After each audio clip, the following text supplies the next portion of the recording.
चलो दोस्तों, अब हम अपना नेक्स्ट टॉपिक करते हैं। टॉपिक का नाम है revaluation account. Very very important. सबसे पहली बात, रीवैल्यूएशन अकाउंट का जो दूसरा नाम है वो है profit and loss adjustment account. कई बार है ना, ये एमसीक्यू में आ जाता है। ठीक है सर, ये क्या होता है, कैसे होता है, समझेंगे। तो बच्चों एक बात बताओ, अभी तक हमने देखा बैलेंस शीट में एक हिस्सा होता है मालिकों का, जिसमें आता है कैपिटल, रिजर्व एंड सरप्लस। दूसरा हिस्सा होता है बाहर वाली liabilities, right, long term loans, creditor, short term loan etcetera. बोले तो नॉन करंट लायबिलिटीज और करंट लायबिलिटीज। और जो ये वाला हिस्सा होता है वो सारा का सारा एसेट्स होते हैं, right, fix assets, non current assets, current assets, बहुत सारी। और साथ में हमारे कुछ लॉसेस होंगे तो इस साइड पे आ जाएंगे। अभी तक हमने ये देख लिया था लास्ट टॉपिक में कि रिजर्व्स का ट्रीटमेंट क्या होगा। कैपिटल कैपिटल में चली जाएगी, लॉसेस पार्टनर के कैपिटल अकाउंट में डिस्ट्रीब्यूट कर देंगे। अब सवाल आता है, सर ये जो एसेट्स और लायबिलिटीज बच गई हैं, इसका करना क्या होता है और क्यों करना होता है। दो बात बहुत जरूरी है। पहली चीज, हम इन चीजों का एसेट्स एंड लायबिलिटीज का रीवैल्यूएशन करेंगे। रीवैल्यूएशन का मतलब दोबारा से उनकी वैल्यू निकालेंगे। अच्छा, दूसरी बात, सर ये क्यों निकालनी होती है, हम ऐसा क्यों कर रहे हैं। बेटा मुझे एक बात बताओ, पार्टनरशिप फर्म में जब भी कोई पार्टनर आ रहा है या कोई पार्टनर जा रहा है, या आपस में उनका टर्म एंड कंडीशन के एग्रीमेंट अगर बदलता है, तो हमारे पास जो फर्म में एसेट्स और लायबिलिटीज हैं, उनकी मार्केट वैल्यू भी तो अलग हो सकती है। जब एग्रीमेंट चेंज कर रहे हैं तो इन्हें भी तो आज के हिसाब से ही आज की वैल्यू पर रिकॉर्ड करना चाहिए, और इससे कुछ भी फायदा या नुकसान होगा वो पार्टनर में जाना चाहिए। हाँ सर, बात ठीक है। तो इसीलिए हम इन्हें रिवैल्यू करते हैं। अब रिवैल्यूएशन करना कैसे, वो इधर देखो, रिवैल्यूएशन अकाउंट।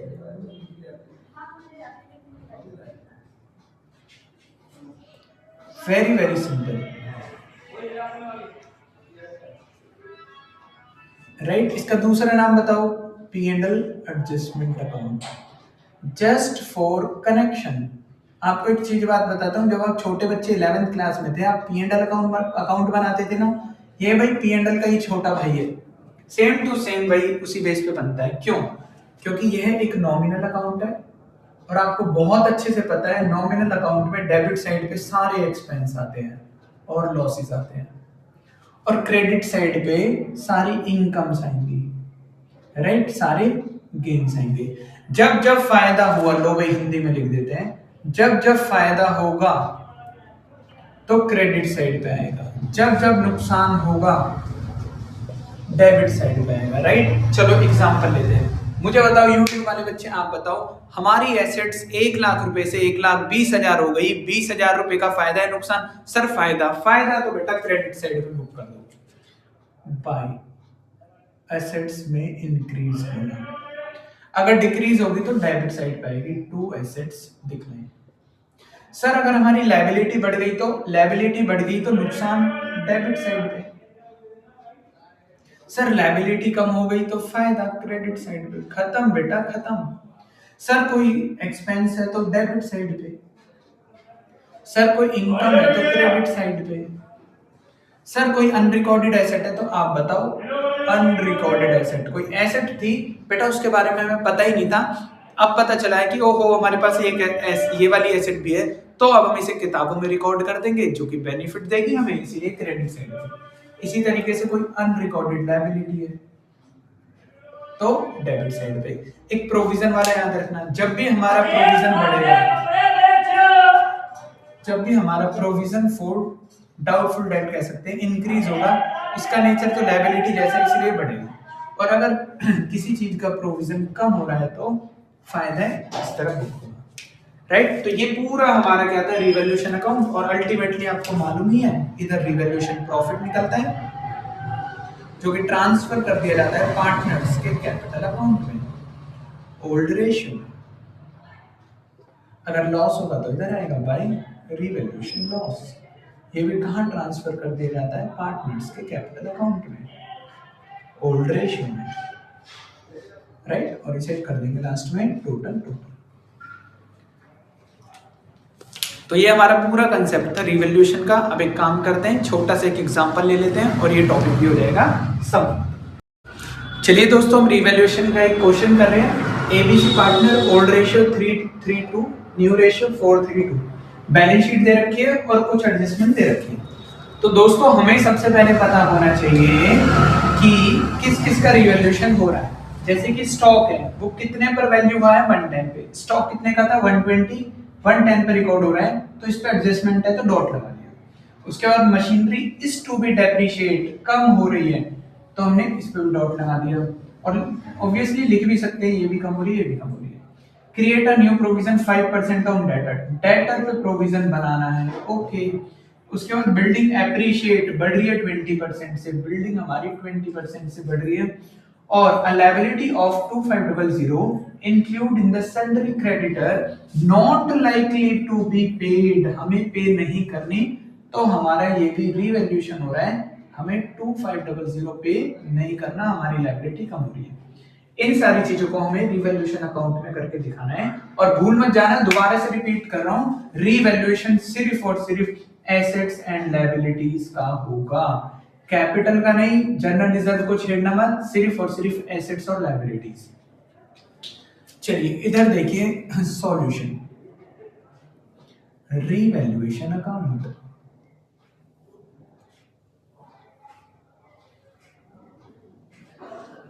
चलिए स्टॉक 110 का हो गया, 120 वाला 110 का हो गया, 10 का नुकसान, 10 का नुकसान, तो डेबिट साइड पे टू स्टॉक कितने का, 1,10,000। मशीनरी 10% से कम हो गई, मशीनरी थी 159,000, 15,900 से कम हो गई, नुकसान की बात। To machinery 15,900। उसके बाद हमारा क्या है, प्रोविजन क्रिएट करना है, प्रोविजन बनाना है। जस्ट लाइक लायबिलिटी बढ़ रही है, फायदा है नुकसान, सर नुकसान। To provision for doubtful debts 5% on debtor, debtors थे 44,000 के, इसका 5%, 2200। क्वेश्चन का स्क्रीनशॉट पहले ही ले लेना, ये भी हो गया। उसके बाद building is to be appreciate by 20%, building 20% से बढ़ रही है, बिल्डिंग 2 लाख रुपए की थी, 20% बोले तो 40,000 से बढ़ गई, फायदा है नुकसान, फायदा है नुकसान, सर फायदा, फायदा तो यहां पर लिख दो बाय बिल्डिंग, एप्रिशिएट हो रही है 40,000 से। उसके बाद है हमारा लायबिलिटी 2500 की पे नहीं करनी, फायदे की बात, बाय सन्ड्री क्रेडिटर्स थे 2,500 के पे नहीं करनी, राइट। अब हमारे पास बताओ रिवैल्यूएशन प्रॉफिट या लॉस कितने का निकला। अरे मैंने गलत लिख दिया, वो 10,000 से कम हो गया ना बेटा, 120 वाला 110 हो गई, तो हमें 10,000 लिखना था। इसे ठीक कर लेना भाई यूट्यूब वाले बच्चे, इसे ठीक कर लेना। अब हमारे पास बताओ इस साइड का कितना आ रहा है, 42500, तो ये भी 42500 होगा, इन दोनों का डिफरेंस निकाल दो, 2590 प्लस 2200 माइनस 4250, और हमारे पास 14,400 रुपीज का ये क्या है, रिवैल्यूएशन प्रॉफिट, जो कि कहां पे जाएगा, पार्टनर्स के कैपिटल अकाउंट में, ए बी सी, किस रेशियो में, ओल्ड रेशियो में। ओल्ड रेशियो कितनी है हमारे पास, 3:3:2, तो इसे 3:3:2 में बंटवाएंगे हम, 3 डिवाइड बाय 8, 5400, 5400 और 3600, राइट। तो ये था हमारा रिवैल्यूएशन अकाउंट। एक चीज और बताऊंगा मैं आपको, बैलेंस शीट, और जो कि न्यू बैलेंस शीट है, ठीक है, ध्यान रखना, ये रिवाइज बैलेंस शीट है।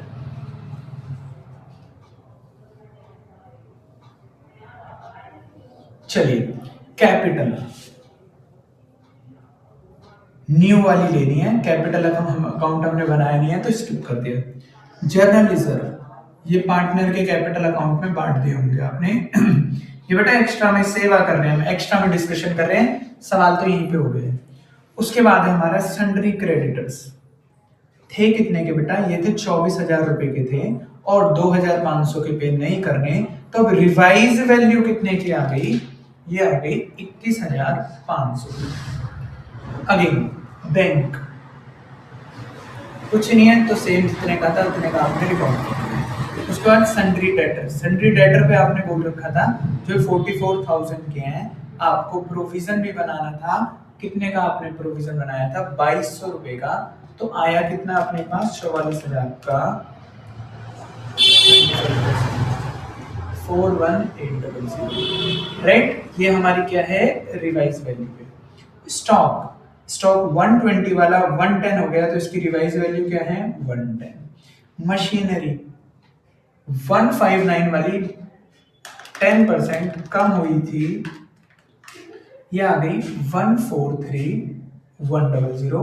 उसके बाद बिल्डिंग, बिल्डिंग हमारी बढ़ गई है 20% तो ये होगी 240। तो कहने का मतलब ये है, जब भी हम ध्यान से सुनिएगा बच्चों, सुनो मेरी बात, अगर एसेट और लायबिलिटीज रिवाइज हो रही हैं, रिवैल्यू हो रही हैं, तो नई बैलेंस शीट ये रिवाइज वैल्यू पर बनेगी, रिवाइज वैल्यू पर बनेगी, right. Revise value, revise value, revise value. Sir ये रिवाइज वैल्यू क्या है? ये नई वैल्यू पर बेटा, जितने की थी, जैसे 100 रुपए वाली चीज 120 की होगी तो नई बैलेंस शीट 120 रुपए नई वैल्यू पर रिकॉर्ड की जाएगी, राइट। सर आप इतना इसे क्यों बता रहे हैं ऐसा? क्योंकि बेटा एक और तरीका है, एक और तरीका ये है जहां पे रिवाइज वैल्यू रिकॉर्ड नहीं की जाती, वो भी करना पड़ता है हमें। सर आपकी बात हमें समझ नहीं आई। लो भाई लो, हम आपको अपनी बात समझेंगे। अगर क्वेश्चन बोल दे, कमर सीधी कर लो, इंपॉर्टेंट बात बताने जा रहा हूं, लास्ट टॉपिक है, बस खत्म class. If question says new balance sheet should not be at revised value of assets and liabilities। अगर एसेट और लायबिलिटीज की रिवाइज वैल्यू पर रिकॉर्ड नहीं करना तो क्या करेंगे? करेंगे बहुत सिंपल, हम एक स्टेटमेंट बनाएंगे, जो भी उसका नेट इफेक्ट आएगा, नेट फिगर आएगी, इस नेट फिगर को हम गेनिंग सैक्रिफाइस में बंटवा देंगे, गेनिंग वाले को डेबिट और सैक्रिफाइस वाले को क्रेडिट। फिर उसके बाद जो नई बैलेंस शीट बनेगी वो सेम फिगर पे बनेगी, राइट, सेम वैल्यू पर बनेगी, रिवाइज पर नहीं बनेगी। ठीक है, आपको मेरी बात याद रहेगी? हाँ सर याद तो रहेगी, लेकिन आप अगर करके दिखा देते तो अच्छा रहता। लो भाई लो, 2 मिनट लग रहे हैं, कर देते हैं, क्या दिक्कत है। सेम क्वेश्चन, बस चेंज क्या कर दिया मैंने, when revised value not recorded in balance sheet. Okay, सबसे पहले स्टेटमेंट बनाओ। चलो फायदे को लिखते चलो। स्टॉक कम हो गया तो लॉस हुआ है स्टॉक पे, लॉस ऑन स्टॉक डिक्रीज 10,000 का। मशीनरी पर लॉस हुआ है, लॉस ऑन मशीनरी 10% से मशीनरी कम हुई है। मशीनरी थी 159 की तो 15,900। उसके बाद थर्ड एंट्री में provision, loss on create of provision कितने का? 2200 रुपए का। उसके बाद है बिल्डिंग बढ़ी थी, प्रॉफिट ऑन बिल्डिंग रिवैल्यूएशन 40,000।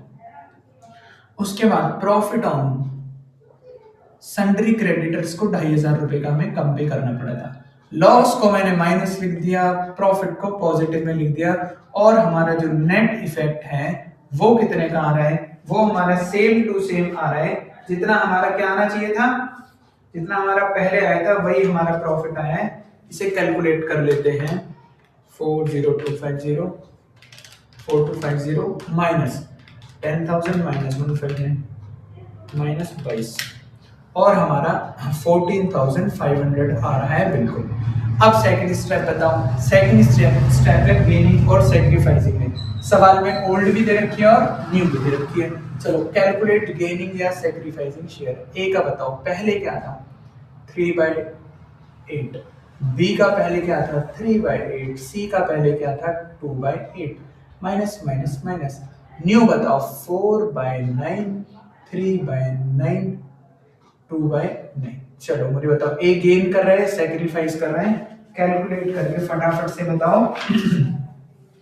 ए 5/72 से गेन कर रहे हैं, बी 3/72 से सेक्रीफाइस कर रहे हैं, सी 2/72 से सेक्रीफाइस कर रहा है।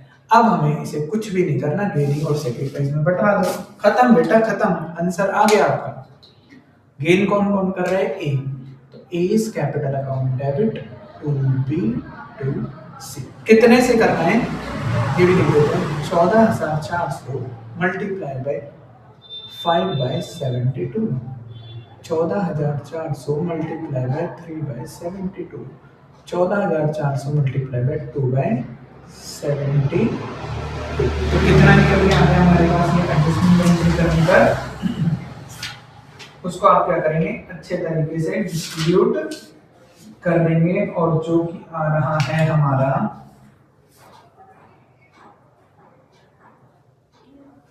कैलकुलेट करो भाई कितना आ रहा है, 1,000 रुपए,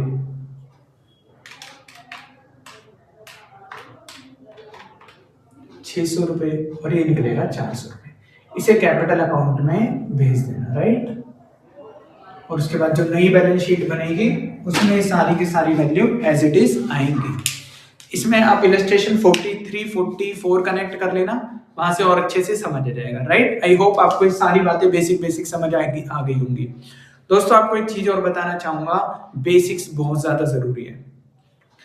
आधा अधूरा जैसा भी है सवाल में, एग्जाम में सवाल जब ही अटेम्प्ट हो पाएगा जब आपको बेसिक्स पता हो। तो सबसे पहले बेसिक्स कर लो, जिन बच्चों को ज्यादा ही बुरा हाल है। उसके बाद बुक में जाकर इलस्ट्रेशंस कर लो, मैंने इंपॉर्टेंट मार्क करा रखे हैं, इंपॉर्टेंट वाले कर लो।